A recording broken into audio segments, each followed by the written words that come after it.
الحمد للہ وکفا والصلاة والسلام علی سید الانبیاء والمرسلین فقد قال اللہ تبارک وتعالی فی کلام المجید والفرقان الحکیم اعوذ باللہ من الشیطان الرجیم بسم اللہ الرحمن الرحیم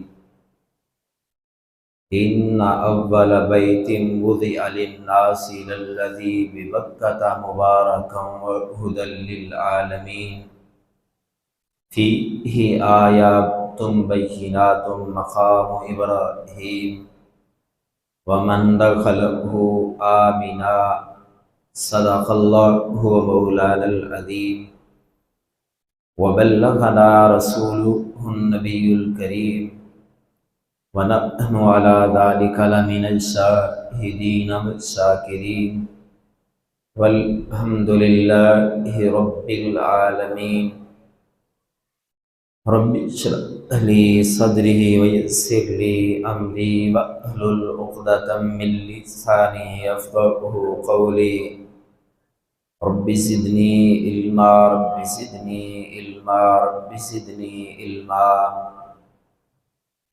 ان اللہ وملائکتہ یصلون علی النبی یا ایھا الذین آمنوا صلوا علیہ وسلموا تسلیما۔ تمام ساتھی دل کی گہرائیوں سے بآواز بلند درود پاک پڑھ لیں۔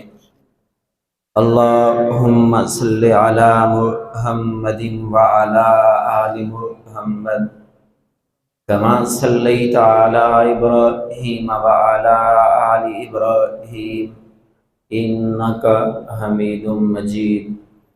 اللہم بارک علی محمد وعلی آل محمد کما بارکت علی ابراہیم وعلی آل ابراہیم انک حمید مجید۔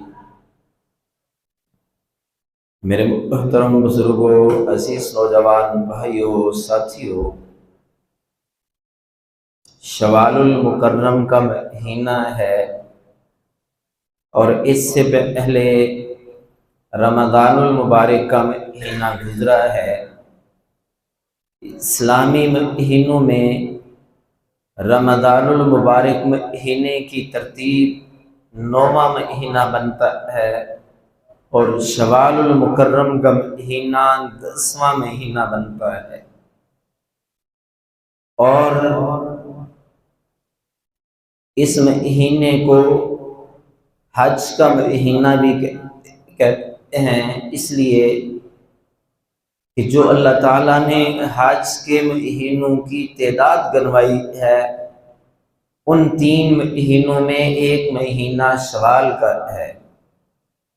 شوال، ذی قعدہ اور ذو الحج، یہ تینوں مہینے حج کے گنے جاتے ہیں۔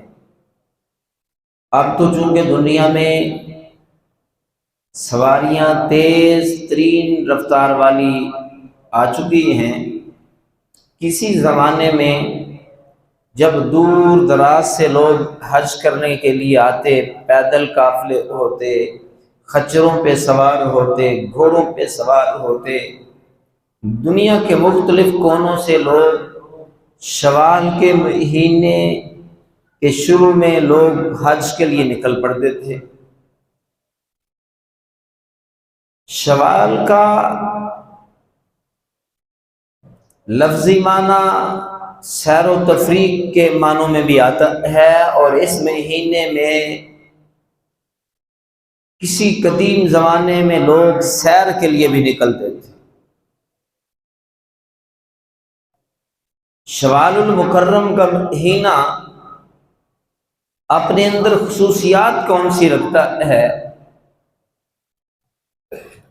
شوال المکرم کے مہینے کی سب سے بڑی خصوصیت یہ ہے کہ اس مہینے کی پہلی تاریخ کو عید الفطر کا دن ہے،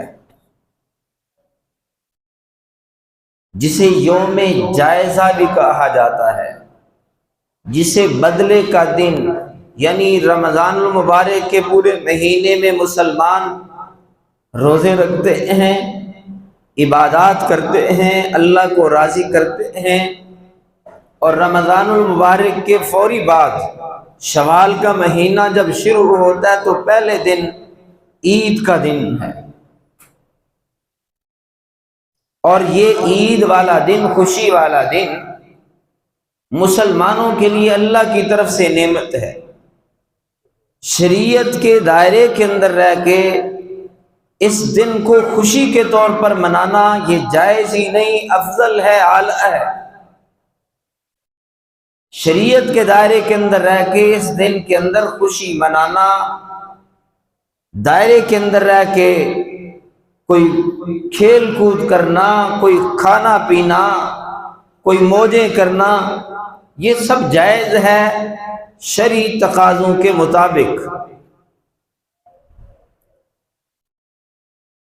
شوال کے مہینے کی خصوصیات میں یہ خصوصیت بھی ہے کہ جنگ احد اس مہینے کو ہوئی تھی، جنگ حنین اسی مہینے کو ہوئی تھی، اور سیدہ عائشہ رضی اللہ تعالیٰ عنہا اور دیگر 3 حضور صلی اللہ علیہ وسلم کے نکاح اسی مہینے کو ہوئے تھے۔ اس مہینے کو کرنا کیا چاہیے؟ بچنا کن چیزوں سے چاہیے؟ سب سے پہلی بات تو یہ ہے، علماء اکرام فرماتے ہیں کہ رمضان المبارک کے مہینے کے فوری بعد شوال کے مہینے میں ایمان والوں پر شیطان یلغار کر دیتا ہے، حملہ کر دیتا ہے۔ شیطان کی کوشش ہوتی ہے کہ چونکہ سرکش شیاطین رمضان المبارک میں جکڑے ہوتے ہیں، بندھے ہوتے ہیں، تو اس لیے مسلمان رمضان المبارک کے مہینے میں خوب دل جمی کے ساتھ اللہ کو یاد کرتے ہیں، عبادت کرتے ہیں، تلاوت کرتے ہیں، نوافل پڑھتے ہیں، اللہ کو یاد کرتے ہیں، اللہ سے توبہ کرتے ہیں، معافیاں مانگتے ہیں، اللہ سے تعلق جوڑ لیتے ہیں، دل نرم پڑ جاتے ہیں، دلوں میں اللہ کی محبت پیدا ہو جاتی ہے، دل اللہ کے قریب ہو جاتے ہیں، بندہ اپنے رب کو راضی کر لیتا ہے۔ شیطان پکڑا ہوا ہوتا ہے، بندھا ہوا ہوتا ہے، اس کے پیٹ میں مروڑ آتے ہیں، غصہ آتا ہے، اوئے میری محنت۔ رمضان المبارک کا مہینہ ختم ہوا، شیطان یلغار کر دیتا ہے۔ شیطان کی یلغار پھر ہمیں نظر بھی آتی ہے۔ رمضان المبارک کے مہینے میں فجر کی نماز کے وقت رونقیں لگی ہوتی ہیں، مغرب کی نماز کے وقت رونقیں لگی ہوتی ہیں، نمازوں میں بھی بھیڑ لگی ہے، لوگ آ رہے ہیں۔ رمضان المبارک کا مہینہ ختم ہوا، وہی محلے، وہی گلیاں، وہی بازار، وہی دیہات، وہی شہر، وہی باقی ساری رونقیں، پتہ نہیں چلتا نمازیوں کو زمین کھا گئی، آسمان کھا گیا، کہاں چلے گئے؟ کیا مطلب ہے؟ پھر پتہ چل جاتا ہے کہ شیطان آ گیا، شیطان جو جکڑا ہوا تھا وہ کھل گیا۔ اس لیے رمضان المبارک کے مہینے کے بعد ایمان والوں کو یہ چاہیے کہ وہ اللہ سے دعا کریں، تکلف کر کے، کوشش کر کے، محنت کر کے اپنے آپ کو نیکیوں کے ساتھ جوڑے رکھیں، اور اللہ تعالیٰ سے دعا بھی کرتے رہے، نیکی کر کے اللہ سے یوں دعا مانگے، ربنا افرغ علینا صبرا وثبت اقدامنا وانصرنا علی القوم الکافرین۔ یا اللہ مجھے استقامت عطا کر، صبر عطا کر نیکی کے رستے پر۔ یہ دعا بھی ان دنوں میں بڑی مفید ثابت ہوتی ہے، عام دنوں میں بھی پڑھنی چاہیے ویسے بھی۔ ربنا لا تزغ قلوبنا بعد إذ هديتنا وهب لنا من لدنك رحمة إنك أنت الوهاب۔ کہ بندہ اپنے اللہ سے دعا کرے کہ یا اللہ جدوں میرا دل ہون ہدایت دی طرف، نیکی دی طرف، تیری طرف مائل ہو چکے ہے تے یا اللہ ہن اینوں واپس نہ مڑن دئی، واپس نہ پلٹن دئی۔ اللہ کو دعا کرنی چاہیے نا، کیونکہ اللہ ہے جن کے قابو میں ہمارا دل ہے۔ دل ہمارا ہے لیکن قابو میں ہمارے نہیں ہیں۔ دماغ اور دماغ کی سوچیں بھی ہمارے قابو میں نہیں ہیں۔ ہم اپنے رب سے التجا کر سکتے ہیں، یا اللہ بڑے کمزور ہیں، ہماری خواہشات، ہماری دماغی سوچیں، ہمارے دل کی حالت اللہ ایسے نہیں ہے کہ ہمارے قابو میں ہو، کمزور ہیں۔ ہم تو اپنی خواہش کے پیچھے پڑ جائیں گے، ہمارا دل جس کو طرف چاہے گا ہمیں ورگلا دے گا۔ یا اللہ ہماری سوچوں کو بھی اپنی رضا کی طرف پھیر دے اور اس پر استقامت دے دے۔ یا اللہ ہمارے دل کو بھی اپنے رسے کی طرف، اپنی محبت کی طرف پھیر دے اور پھر اس پہ استقامت دے دے۔ ربنا لا تزغ قلوبنا بعد إذ هديتنا وهب لنا من لدنك رحمة۔ یا اللہ جب ہمارا دل سیدھا ہو جائے، جب ہمارے دل میں تیری رحمت کا نور بہہ جائے، جب ہمارا دل ہدایت کی طرف مائل ہو جائے تو یا اللہ پھر ہمارے دل کو ٹیڑھا ہونے سے بچا لے۔ یا اللہ اس دل کو کالا ہونے سے بچا لے، بھٹکنے سے بچا لے۔ یا اللہ تو ہمارے دل کو سیدھا رکھ۔ اس لیے رمضان المبارک کے مہینے کے بعد اپنے اللہ سے یہ دعا مانگنی چاہیے کہ یا اللہ ہمیں شیطان کے بہکاوے سے بچا لے۔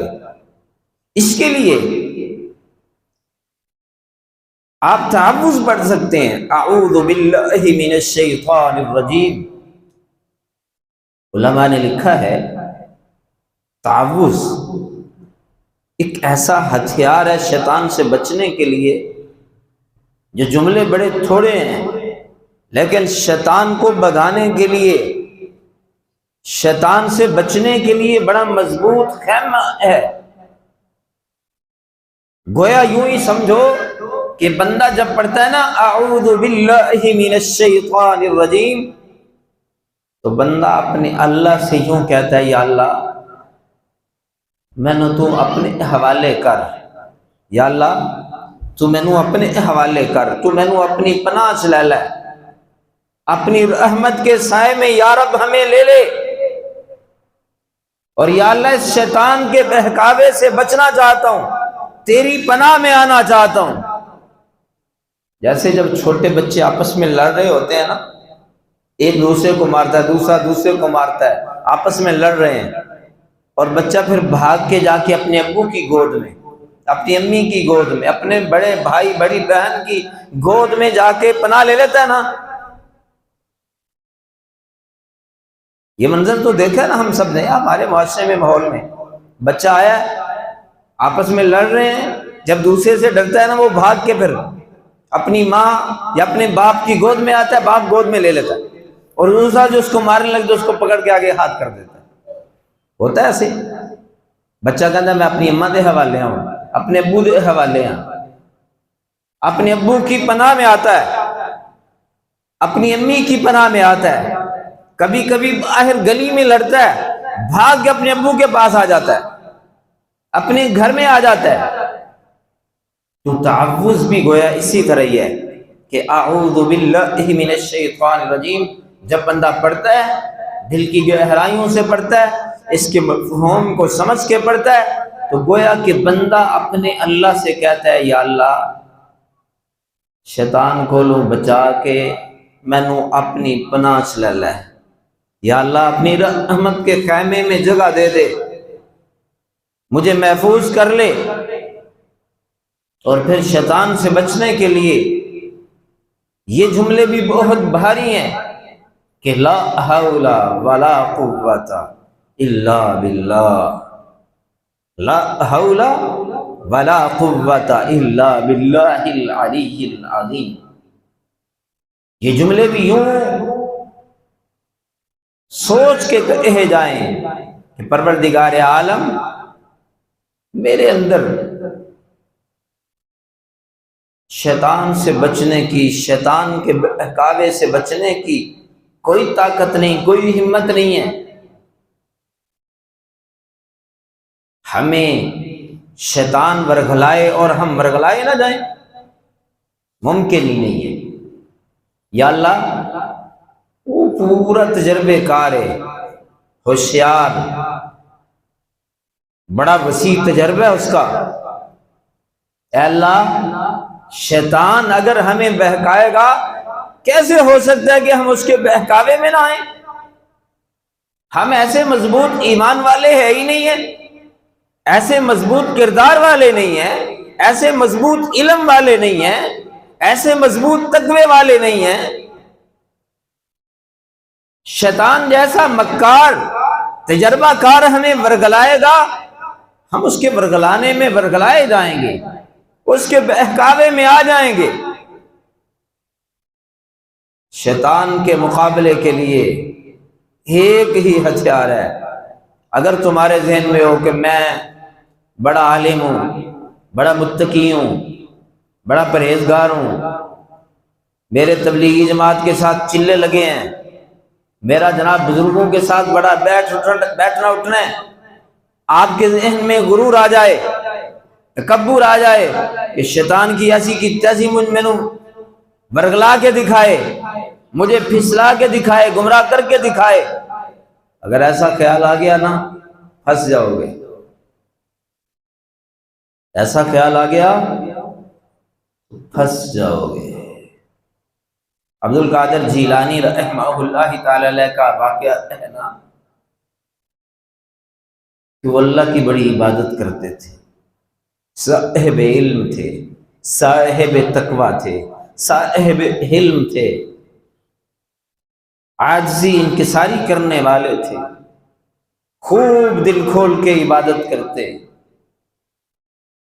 سجدوں میں مزہ آتا، رکوع میں مزہ آتا، اللہ کی محبت میں ڈوبے ہوئے تھے۔ تو شیطان نے ایک دن ورگلانے کی کوشش کر لی، تو شیطان بادل بن کے جا رہے ہیں باہر کسی ویران جگہ پہ، جنگل میں یا کھلی جگہ پہ، تو بادل بن کے نا شیطان آ کے کہتا ہے کہ عبد القادر میں تیرا اللہ بولنا پہ ہوں، تیرا رب بولنا پہ ہوں، تو بڑی عبادت کی تھی، میں قبول کر لی، آج تو بات تینوں کوئی فکر نہیں ہوں۔ عبد القادر جیلانی رحمہ اللہ تعالی علیہ نے آغاز میں بات سنی نا تو سمجھے کہ شاید اللہ کی آواز ہے، لیکن ساتھ ہی خیال آیا اوے عبد القادر تو ہے کی چیز ہے، کنی کی تو عبادت کر لی، کنی کی تو عبادت کر لی کہ اللہ تجھے کہہ رہا فکر نہیں کرنی۔ خیال آیا فکر کیوں نہیں کرنی، وہاں تو حضرت ابوبکر صدیق رضی اللہ تعالیٰ عنہ کہتے ہیں کبھی گائے کو کاش میں گائے ہوتا، قیامت والے دن حساب نہ دینا پڑتا، کاش میں کوئی تنکا ہوتا۔ وہاں تو حضرت عمر فاروق رضی اللہ تعالیٰ عنہ تھر تھر کانپتے ہیں۔ عبد القادر جیلانی رحمہ اللہ تعالی علیہ کو یوں ہی خیال آیا، اور ساتھ یہ خیال آیا کہ میں کون ہوں کہ مجھے اللہ آواز دیں گے اب فکر ہی نہ کر، یہ ہو نہ ہو یہ شیطان ہے جو مجھے بے فکرہ کرنا چاہتا ہے تاکہ میں بے فکرہ ہو جاؤں۔ میں عبادتوں میں غفلت کرنا شروع کر دوں، یہ میرے دل میں تکبر ڈالنا چاہتا ہے کہ میرے اندر غرور آ جائے کہ میری تو عبادتیں مقبول ہو گئی ہیں، میں بڑا بزرگ ہو گیا ہوں، نیک بن گیا ہوں۔ عبد القادر جیلانی رحمہ اللہ تعالی پل بھر میں سمجھ گئے اور کیا پڑھا؟ لا حول ولا قوت الا باللہ العلی العظیم۔ تعوذ اور یہ الفاظ شیطان کے لیے بم میں بم، سمجھ کے پڑھے جائیں، اس کا استحضار ہو، پتہ ہو میں کیا کہہ رہا ہوں۔ جب عبد القادر جیلانی رحمہ اللہ تعالی نے پڑھانا لا حول ولا قوت الا باللہ العلی العظیم، شیطان بھاگنے لگا اور بھاگتے ہوئے کہتا عبد القادر بڑی دنیا نو میں اس طرح گمراہ کیتا، بڑے لوگوں کو میں نے یہ تکبر دلا کے اس دھوکے میں گمراہ کیا ہے، پھسلا دیا ہے، لیکن تجھے تیرے علم نے بچا دیا ہے، تجھے تیرے علم نے بچا لیا ہے۔ عبد القادر جیلانی رحمہ اللہ تعالی کہنے لگے بدبخت جاتے ہوئے ایک اور حملہ کر رہا ہے، میں پڑھ رہا ہوں لا حول ولا قوت الا باللہ العلی العظیم، میں تو کہہ رہا ہوں، اقرار کر رہا ہوں کہ میں کچھ نہیں، میرا علم کچھ نہیں، میرا تجربہ کچھ نہیں، میرے اندر ہمت نہیں، طاقت نہیں، میرے علم کی کیا مجال ہے، میں تو کہہ رہا ہوں کہ الا باللہ، مجھے تو میرا رب بچانے والا ہے۔ وہ ابلیس لعنتی جاتے ہوئے یہ وار کر رہا ہے کہ میں اس غرور میں آ جاؤں، اس تکبر میں آ جاؤں کہ مجھے میرے علم نے بچا لیا۔ نہیں، میں پھر دوبارہ کہتا ہوں لا حول ولا قوت الا باللہ العلی العظیم، مجھے میرے علم نے نہیں بچایا، مجھے میرے اللہ نے بچایا ہے، مجھے میرے کوئی شک نہیں ہے۔ لیکن ہاں، جو ان پڑھ صوفی ہوتے ہیں نا، عبادت گزار ہوتے ہیں، ان کو شیطان بڑی جلدی ورگلا لیتا ہے۔ جن کو اللہ نے علم دیا ہوتا ہے اس کو ذرا پتہ ہوتا ہے، ان کو پتہ ہوتا ہے اس کے بہکاوے میں نہیں آنا، غرور میں نہیں آنا۔ اسی لیے تو ہے کہ عابد، عبادت کرنے والا رات بھر سویا رہے، اور علم والا، کون سے علم والا؟ کیمسٹری کا علم، سائنس کا علم، انگلش کا علم نہیں، اللہ کے دین کا علم والا رات بھر سویا رہے اور ان پڑھ بے علم رات بھر عبادت کرتا ہے، علم کا درجہ بڑا ہے، عالم کا درجہ بڑا ہے۔ لیکن عالم خود مغرور نہ ہو جائے، کہے کہ میں جناب عالم ہاں، کیونکہ جو عالم ہوتا ہے وہ اپنے آپ کو عالم سمجھتے ہی نہیں ہے، وہ کہتا ہے میں تو ابھی اندھیروں میں، اس کے اندر عاجزی ہوتی ہے۔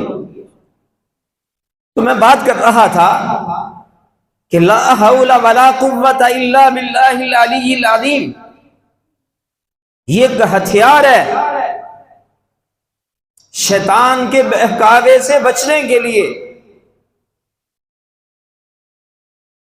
تو آپ نے، میں نے، ہم نے شیطان سے بچنے کے لیے یہ الفاظ بھی پڑھنے ہیں۔ رمضان کے مہینے کے بعد شوال کا مہینہ آ جائے، تعوذ کو پڑھیں، یہ الفاظ پڑھیں کہ لا حول ولا قوت الا باللہ العلی العظیم، کہ یا اللہ مجھ میں کوئی طاقت نہیں ہے، مجھ میں کوئی ہمت نہیں ہے، تو فضل کر، تو شیطان سے مجھے بچا اور اپنی رحمت کی پناہ میں مجھے لے لے۔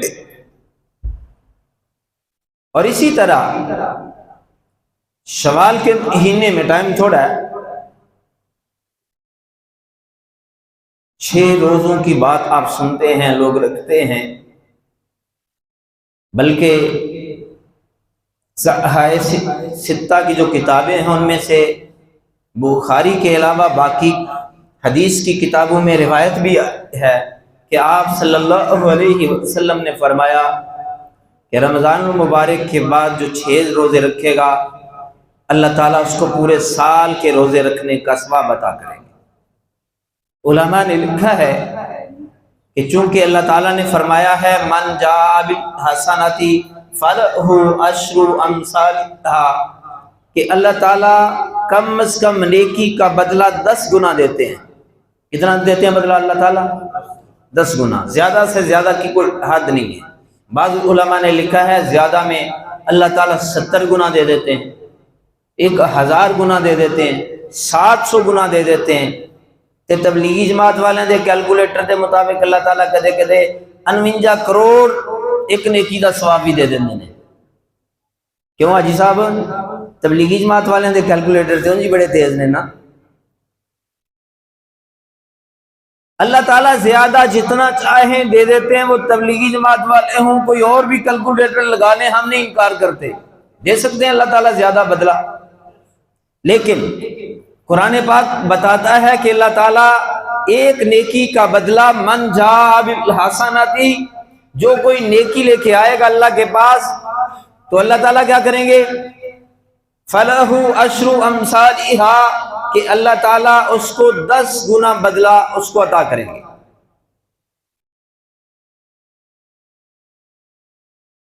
30 روزے رمضان کے، 30 کو یا 29 کو اگر 10 سے ضرب دے لیں، 30 کو دیں تو 300، اور 6 کو بھی ضرب دے لیں 10 سے تو 60 ہو گیا، 360 ہو گئے۔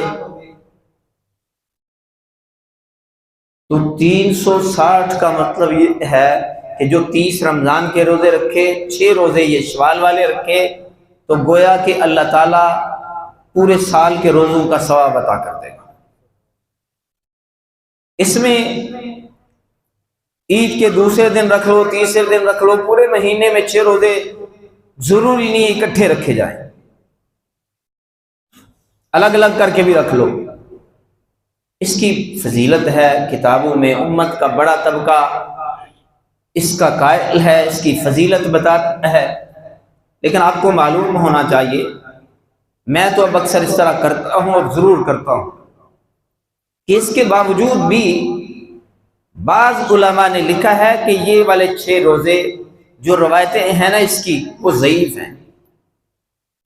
کچھ علماء ان روزوں کے رکھنے کے قائل نہیں ہیں، زیادہ تر علماء اجازت دے دیتے ہیں کہ اچھی بات یہ نا، کون سی اس میں کوئی چاہے ضعیف حدیث ہے، ایک نیک عمل ہے، نفلی روزے ہیں، رکھو گے ثواب ملے گا، نہ رکھو گے کوئی گناہ نہیں ہے، کوئی ضروری نہیں ہے، 6 ہی ضروری نہیں، کوئی 2 رکھ لے، کوئی 1 رکھ لے۔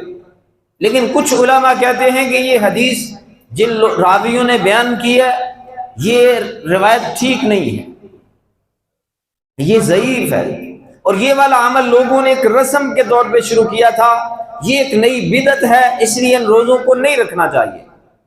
وہ کون سے لوگ ہیں؟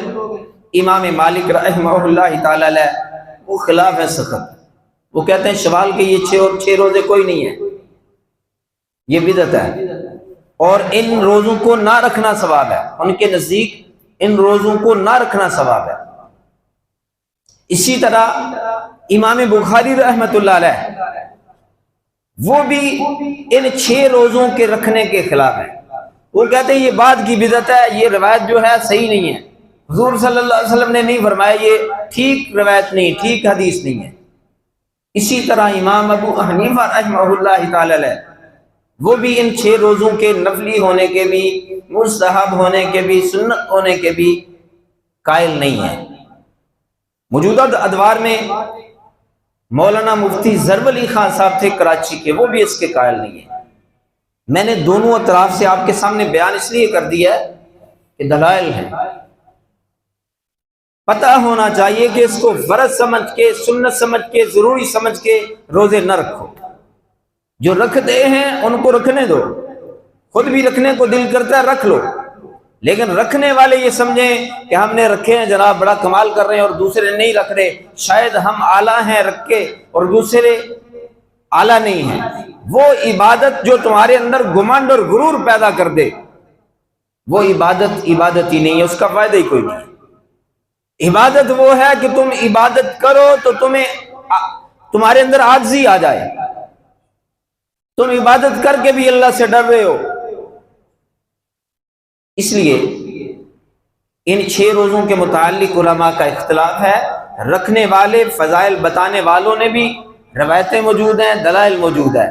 کچھ علماء اس کے قائل نہیں ہیں جو ان روایتوں کو ضعیف سمجھتے ہیں، اسی طرح حضور نبی کریم صلی اللہ علیہ وسلم نے ایک رمضان المبارک میں اعتکاف رمضان میں نہیں کیا تھا، پھر آپ صلی اللہ علیہ وسلم نے اعتکاف شوال کے مہینے میں کیا تھا۔ اسی طرح میں نے بتایا تھا حضور صلی اللہ علیہ وسلم کے زمانے میں لوگ شوال کے مہینے کو ذرا منحوس سمجھتے تھے، اس مہینے میں شادیاں نہیں کرتے تھے، نکاح نہیں کرتے تھے، کہتے تھے جو اس مہینے میں نکاح کرے گا نا بڑا کم خراب ہو جائے گا، نباہ نہیں ہوگا، یہ ہوگا وہ ہوگا۔ حضور صلی اللہ علیہ وسلم نے شوال کے مہینے میں حضرت عائشہ رضی اللہ تعالیٰ عنہ کے ساتھ نکاح بھی کیا، رخصتی بھی شوال میں کیا، اور حضرت عائشہ حضور کی وہ بیوی ہیں جن کی تصویر اللہ تعالیٰ نے بھیجی تھی کہ یہ آپ کی بیوی بننے والی ہیں، اور حضرت عائشہ صدیقہ رضی اللہ تعالیٰ عنہ کی حضور صلی اللہ علیہ وسلم سے محبت اور نسبت ایسی ہے کہ حضرت عائشہ فرماتی ہیں کہ اللہ تعالیٰ نے جو خوشیاں مجھے دی ہیں اللہ سب کو ہی دے، اور حضرت عائشہ کہتی ہیں کہ لوگ شوال میں شادیاں نہیں کرتی، مجھے پسند ہے کہ لوگ شوال میں شادی کریں، تاکہ جس طرح میری اور اللہ کے نبی کی شادی اور محبت کامیاب ہوئی، اللہ تعالیٰ جو اس مہینے میں شادی کرے اس کی بھی اسی طرح اللہ اسے خوشیاں دے اور کامیاب شادی کرے۔ حضور صلی اللہ علیہ وسلم نے حضرت عائشہ کے علاوہ دیگر 3 بیویوں کے ساتھ بھی نکاح شوال کے مہینے میں کیا۔ یہاں پر 1-2 باتیں میں کرنا چاہتا ہوں۔ یہ جو چیزیں ہوتی ہیں نا کہ اس مہینے میں یہ کام کریں گے، یہ ہو جائے گا، وہ ہو جائے گا، گاڑی چلا رہے ہیں اور گاڑی سامنے سے گزر گئی تو بلی سامنے سے گزر گئی تو یہ ہوگا، گلی سے جا رہے ہیں تو بلی نے راستہ کاٹ دیا تو یہ ہو جائے گا، ان کو کہتے ہیں توہمات، وہم۔ ہمارا دین ان چیزوں کا قائل ہی نہیں ہے۔ آپ رستے سے جا رہے ہیں، کالی بلی نے راستہ کاٹ دیا، کچھ نہیں ہوگا۔ اس زمانے میں شوال کے مہینے میں شادی کرنے کو اچھا نہیں سمجھتے تھے، اور ہمارے ہاں محرم کے مہینے میں اور صفر کے مہینے میں کہتے ہیں شادی نہیں کرنا۔ عجیب بات ہے۔ وہ کئی لوگ محرم کے مہینے سے پہلے شادیاں ہوتی ہیں نا، یہ بڑی عید کے بعد فوری 10 15 20 دن شادیاں ہوں گی، تو پھر کیا ہوگا جی، محرم کے مہینے میں بچیوں والے اپنی بچی کو اپنے گھر لے آئیں گے کہ سسرال نہیں رہنے دینا، پتہ نہیں کیوں نہیں، یہ اچھا شگون نہیں ہوتا، یہ ہو جائے گا وہ ہو جائے گا۔ صفر کے مہینے میں جناب فلاں نے شادی کی، طلاق ہو گئی۔ او بھائی، محرم صفر کے علاوہ جن کی شادیاں ہوتی ہیں طلاقیں نہیں ہوتی، یہ کوئی بات ہی نہیں ہے۔ چاند گرہن لگ گیا، یہ کام نہیں کرنا، وہ کام نہیں کرنا۔ میں اپنا واقعہ سناتا ہوں۔ میری بیوی حاملہ تھی، بچہ ہونے والا تھا، تو چاند گرہن لگا تھا، تو فون آ رہے ہیں، کھڑے ہو جانا ہے، بیٹھنا نہیں ہے، چلتے پھرتے رہنا ہے، کینچی سے کوئی چیز نہیں کاٹنی، چھری سے کوئی چیز نہیں کاٹنی۔ میں نے اپنی بیگم سے کہا بیٹھو بھی، چھری لاؤ، سیب کاٹو کھاؤ، کینچی سے جو دل کرتا ہے کاٹو۔ میں نے یہ تینوں کام کروائے۔ میں نے کہا کینچی سے بھی کاٹو، چھری سے بھی کاٹو، بیٹھو بھی۔ میں نے کہا میری ذمہ داری انشاءاللہ کچھ نہیں ہوگا۔ ویسے تو اللہ کے پاس ہے سارا کچھ، چاند گرہن کے بغیر بھی کچھ ہو سکتا ہے، لیکن میں نے کہا اب کچھ نہیں ہوگا انشاءاللہ، مجھے یقین ہے۔ یہ لوگوں نے وہم پالے ہیں۔ میں پہلے بھی کئی دفعہ بیان کر چکا ہوں کہ فلاں کام نہ کیا تو یہ ہو جائے گا، فلاں ایسے نہ کیا تو یہ ہو جائے گا۔ یہ اللہ پہ کمزور یقین کی نشانیاں ہیں، کمزور ایمان کی نشانیاں ہیں۔ نفع اور نقصان صرف اللہ دیتا ہے۔ دن کوئی برے نہیں، زمانے کوئی برے نہیں، مہینے کوئی برے نہیں، ہمارے اعمال برے ہو سکتے ہیں۔ اس لیے یاد رکھو، کسی مہینے کسی دن میں نکاح کرنے پہ کوئی پابندی نہیں ہے۔ جب مرضی شادی کرو، رمضان المبارک میں کرو، دن کو کرو، رات کو کرو، جمعے والے دن کرو، محرم والے دن کرو، سفر میں کرو، کوئی مسئلہ ہی نہیں ہے۔ نیکی کا عمل ہے نکاح۔ اور یہ ایسی نیکی ہے جس کے لیے کوئی وقت ہی مقرر نہیں ہے۔ اسی طرح چاند گرہن ہوتا ہے تو 2 نفل پڑھو جو چاند گرہن کے اللہ کے نبی نے بتائے ہیں۔ اپنی طرف سے نئے نئے کام مت شروع کر لو۔ سورج گرہن ہے وہ والا عمل کرو جو اللہ کے نبی نے بتایا، مسجد میں آ لو 2 نفل پڑھ لو۔ مختلف چیزیں جو ہم نے بنا کے رکھی ہیں نا، بے شمار کئی چیزیں ہمارے معاشرے میں، اس لیے جن کی شادی آ رہی ہے نا محرم میں سفر میں، کرو اللہ کے توکل پہ، کچھ نہیں ہوتا انشاءاللہ۔ اگر کچھ ہونا ہے تو اس کے علاوہ شادی کرنے میں بھی ہو جاتا ہے، طلاقیں ہو جاتی ہیں، بھائی طلاق برا عمل ہے، لیکن بعض لوگوں کے لیے طلاق دینا بھی اللہ کی رحمت بن جاتا ہے نا۔ اگر 2 میاں بیوی ہیں وہ طلاق نہیں دے رہے، وہ آپس میں لڑتے رہے ہیں، زندگی عذاب بنی ہوئی ہے، یا آپس میں لڑ کے بیوی زہر کھا لیتی ہے، تو اس سے بہتر ایک رستہ اسلام نے دیا، طلاق ہو جائے گی تو پھر کیا ہے؟ بے شمار باتیں ہم نے سنی ہیں، بے شمار لوگوں کو دیکھا ہے کہ طلاق ہوئی، دونوں میاں بیوی الگ الگ شادیاں ہو گئی، خوش ہیں، پہلے وہ خوش نہیں تھے۔ اللہ پہ بھروسہ کرو، اللہ پہ توکل کرو، ان چیزوں سے نکلو، کچھ نہیں بڑا ہوا ان چیزوں میں۔ اللہ پہ بھروسہ کرو، اللہ کے دین کو سمجھو، اللہ کے دین کے مطابق زندگی گزارو، صحیح اصولوں پہ زندگی گزارو۔ جن چیزوں سے ڈرنا چاہیے ان سے بالکل نہیں ڈرتے، اور جھوٹ بولنے سے وبال آتا ہے، جھوٹ نہ بولو۔ شادیوں پہ جو کنجر خانے کرتے ہو، شادیوں پہ جو بغیرتیاں کرتے ہو، شادیوں پہ جو پیسے اڑاتے ہو، فضول خرچیاں کرتے ہو، وہ بری چیزیں ہیں، ان سے نحوست آتی ہے گھروں میں، ان باتوں کو چھوڑو۔ کاروبار میں جو دغا کرتے ہو، ملاوٹ کرتے ہو، دھوکہ دیتے ہو، جھوٹ بولتے ہو، ان چیزوں کو چھوڑو۔ فراڈ سے بچو، جھگڑوں سے بچو، بے ادبی سے بچو۔ بیٹا بیٹی اپنے ماں باپ کی بے ادبی کر رہے ہیں، ان سے گھروں میں نحوست آئے گی۔